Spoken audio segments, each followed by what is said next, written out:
क्या आपने कभी सोचा है कि किसी देश में कॉन्डोम महंगे होने पर लोग सरकार का मजाक उड़ाने लगे? लेकिन चीन में ठीक यही हो रहा है।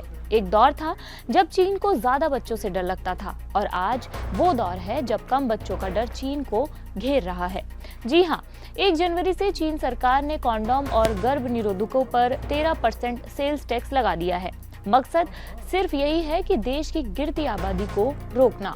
अब सवाल ये है कि क्या कॉन्डोम महंगे करने से लोग ज्यादा बच्चा पैदा करेंगे या फिर ये फैसला चीन के लिए उल्टा पड़ सकता है।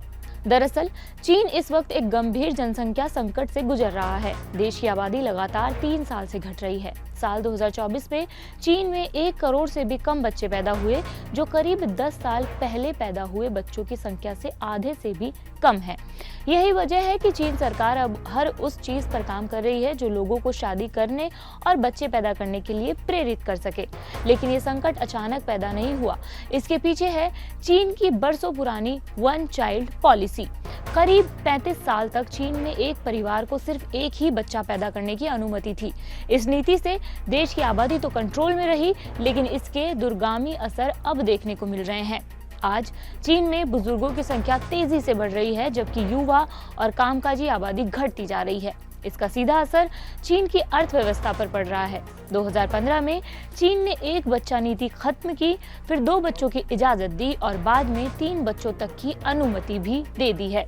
लेकिन हैरानी की बात यह है कि इसके बावजूद जन्म दर नहीं बढ़ी। युवाओं की सोच बदल चुकी है। महंगाई, नौकरी का दबाव, महंगे घर और बच्चों की पढ़ाई परवरिश का खर्च, इन सब के बीच लोग शादी और बच्चे दोनों से दूरी बना रहे हैं। अब सरकार ने नया तरीका अपनाया है। कॉन्डोम और अन्य गर्भ निरोधकों पर टैक्स बढ़ाकर उन्हें महंगा कर दिया है। सोशल मीडिया पर लोग पूछ रहे हैं, क्या टैक्स लगाने से बच्चे पैदा होंगे? कुछ लोग इसे मजाक बता रहे हैं, तो कुछ इसे सरकार की मजबूरी मान रहे हैं। लेकिन एक्सपर्ट्स चिंतित हैं। उनका कहना है कि जन्म दर बढ़ाने के लिए सिर्फ ऐसे कदम काफी नहीं है। असल जरूरत है युवाओं को आर्थिक सुरक्षा, सस्ती शिक्षा, बेहतर हेल्थ सिस्टम और वर्क लाइफ बैलेंस देने की। दरअसल चीन के युवाओं में शादी की उम्र बढ़ रही है। कई लोग शादी ही नहीं करना चाहते हैं। सरकार लगातार नई नीतियों और प्रयोगों में लगी हुई है। कॉन्डोम की कीमतों को लेकर भी बहस जारी है कि क्या ये सही दिशा में उठाया गया कदम है या सिर्फ एक अस्थायी समाधान। यानी अब सवाल सिर्फ कॉन्डोम के टैक्स का नहीं है। सवाल है, क्या चीन अपनी सबसे बड़ी जनसंख्या चुनौती से निकल पाएगा? वरना डर ये है कि चीन आने वाले सालों में कम युवाओं और ज्यादा बुजुर्गों वाला देश बन जाएगा, जिससे उसकी आर्थिक ताकत कमजोर हो सकती है। इस खबर में फिलहाल इतना ही। आपको ये खबर कैसी लगी हमें कमेंट बॉक्स में बताइए। मेरा नाम मनीषा है और देखते रहिए कड़क। शुक्रिया।